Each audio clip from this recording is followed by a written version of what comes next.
statusku waa qayb ka mid ah WhatsApp-ka, kaas oo qofku ku soo bandhigo macluumaad qoraal ah ama video ah, kaas oo la wadaago asxaabtiisa ama eheladiisa. haddaba daawado ma jeclaysatay in qoraalkaas ama video-ka aad soo dhigaysid inaysan asxaabta qaar kaa arkin? haddaba ku soo dhawaada mawduuceena maanta. Subscribe-ku wuxuu kor u qaadayaa jiritaanka janaalkani. Fadlan subscribe dheh haddii aadan subscribe. Waad ku mahadsantahay daawashada muuqaalkan. Ma jeclaysatay waxyaabaha aad soo dhigaysid statuskaada in aysan arkin dadka qaar? mana jeclaysatay in aad dadka qaar aad ku sharagaraysid waxyaabaha aad soo gelinaysid statuskaada? haddaba halkan waxaan kugu barayaa hab intaas dhan aad ku samayn kartid. statusku waa qaybta saddexaad ee markaad WhatsApp-ka aad gasid. qaybta koowaad waa qaybta chatting-ka oo ah sheekada, halka qaybta saddexaad ay tahay statuska. fadlan waxaad tagaysaa qaybtaas kore oo ay ku qoran tahay 3 dhibcood ama qaybta laga galo setting-ka.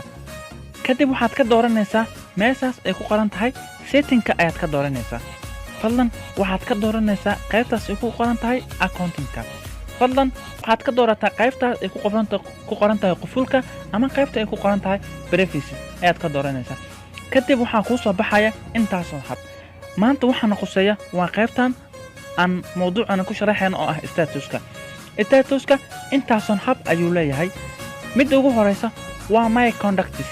dhammaan dadka kuu seefan ama dadka aad u seefan tahay ayaa kulligood arkaya waxyaabaha aad soo gelinaysid markaas ama statuskaada ayay arkayaan.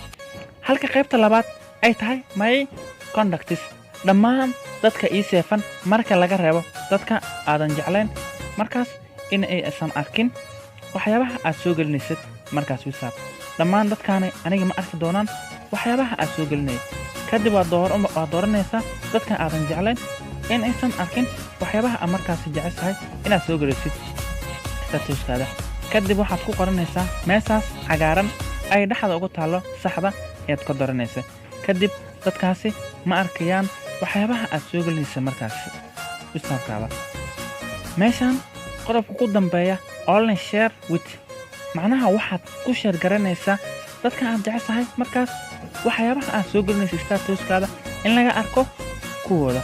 waad ku mahadsan tahay daawashada janaalkan. haddii aad ka heshay subscribe.